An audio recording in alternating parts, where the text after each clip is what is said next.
तो का हाल बा भाई लोग, ठीक बानू? आशा विश्वास करत तनी ठीक होई आ ठीक रहे के चाहिए। आज हम बात करे वाला बानी पवन सिंह के गाना के बारे में। भैया जानते बड़ा कि एगो मार्केट में उनका गाना आइल बा, अरे कहना क्या चाहते हो? हिंदी सॉन्ग बाटे, ताकि खेत में तू आई नहीं। मतलब इतना हिट गाना चलता है, इतना हिट कि कितना कलाकार के समझ ला कि बात तो सही है दौड़ना तो पड़ता है। मार्केट में आग लागल बा। आग ही का पता कितना दिन चलते रही आ कितना कलाकार के समझ ला कि अब समझिए गए हम का कहे के चाहता नहीं। वो आदमी तो ऐसे ही परेशान बा। यूट्यूब पर सुबह ही देखनी है कि का बोलत रहा, अब न समझ में आई तो बोलबे करी। गावे के लेल भाई केहू गाली, लेकिन पवन सिंह नाम ब्रांड बा, अब ब्रांड रही।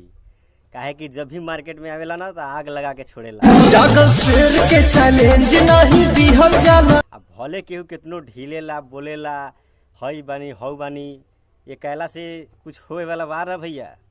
जौन हकीकत बा, जौन आमने सामने बा, उहे लोग देखेला। ये ना कि हाँ अगर विवाद फैलावे के बात तो कुछ भी बोल के फैला सकेला।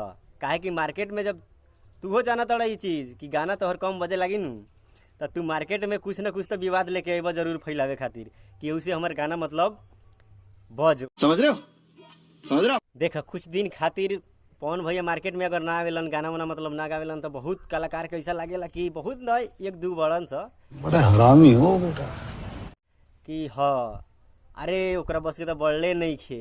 अरे भैया शेर जब सुतो रहेला नू आ जब जागेला तो मालूम नू का होखेला जंगल में। ए भैया हमनी का बा, हमनी छोट मोट यूट्यूबर, हमनी तो बस जे हमनी के दिखाई देवेला उहे हमनी चर्चा करीला। का हो झूठ बोला तनी ना सच बोला तनी? तो ये ना सच चाहे झूठ बताइबा, देखे वाला भैया लोग कमेंट में लिख के जरूर बताइए। कैसा लगा मेरा मजाक?